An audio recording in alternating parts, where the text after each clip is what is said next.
pique mais c'est bon. Anne Romanoff. Olivia Moore. Oui. Ça vous énerve les gens qui partent en vacances l'hiver ?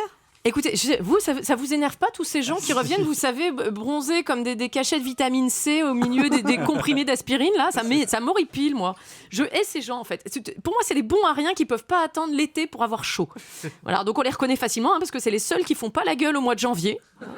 Voilà, alors tu les vois débarquer au bureau comme des fleurs, le vin, en pleine forme. Oh, je suis trop contente, j'ai fait le plein d'énergie. Feignasse, va. Non, et en plus, pas plutôt rentré, tu sens qu'ils sont déjà en train de se prévoir un petit séjour au ski parce que tu comprends, non mais moi j'ai besoin de sommeil parce que sinon je fais de la dépression saisonnière.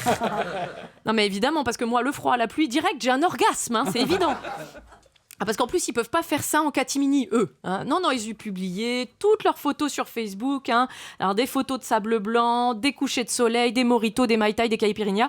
L'abus d'alcool est dangereux pour la santé, pour mon moral aussi. Alors bon, toi, évidemment, tu le vois débarquer, ton collègue tout bronzé, il a l'air tellement content. Du coup, tu lui dis poliment, ça va, c'était bien tes vacances ? Alors que ce que tu penses, c'est quand je pense que tu te faisais dorer l'arrêt pendant que je me courais après les factures du dossier Grenardin. Et lui, en plus, il commence à te répondre, il fait « Ah, écoute, c'était génial. Tais-toi. » Non, et le pompon, c'est quand le collègue en question te rapporte une merdouille de circonstances. C'est-à-dire qu'un Bouddha d'1 centimètre de Thaïlande, un morceau de bois de Bali, un demi-paréo de l'île Maurice. Et toi, du coup, t'es obligé de le remercier d'être parti en vacances. C'est pas pervers, ça ? Ah non, vraiment, c'est sympa de m'avoir apporté un truc qu'il fallait pas. Ah bah si, ça me faisait plaisir. Non, vraiment, je t'assure. Mais si, je vais te la faire bouffer ta merde si tu continues à insister.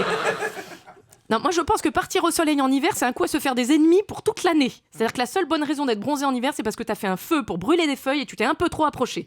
Voilà. Sinon c'est interdit, c'est dégueulasse pour ceux qui sont restés. D'ailleurs, pour en avoir le cœur net, Anne et les garçons, je l'ai fait. Oui, cette année, je suis partie 3 semaines en Thaïlande, mais alors uniquement pour pouvoir écrire cette chronique. Vous connaissez, le boulot avant tout.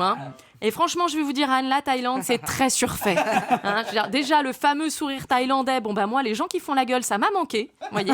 Non, mais c'est plus authentique, plus amusant. Moi, j'étais tellement heureuse de revoir David Azincote, par exemple. Un type sinistre, enfin, vraiment, c'est rafraîchissant, quoi. Et puis, les plages de sable blanc, je veux dire, quand t'en as vu une, t'en as vu 1000. C'est pas, tu vois. Alors que les poubelles du coin de rue, elles sont toutes différentes. Non, et puis la nourriture. 3 semaines en Thaïlande, pas un seul resto de raclette. Non. Dégueulasse, pas une choucroute, pas une fondue, nul. Non, franchement, Anne, croyez-moi, on est 1000 fois mieux ici. Europe 1, midi 30, Anne Romanoff.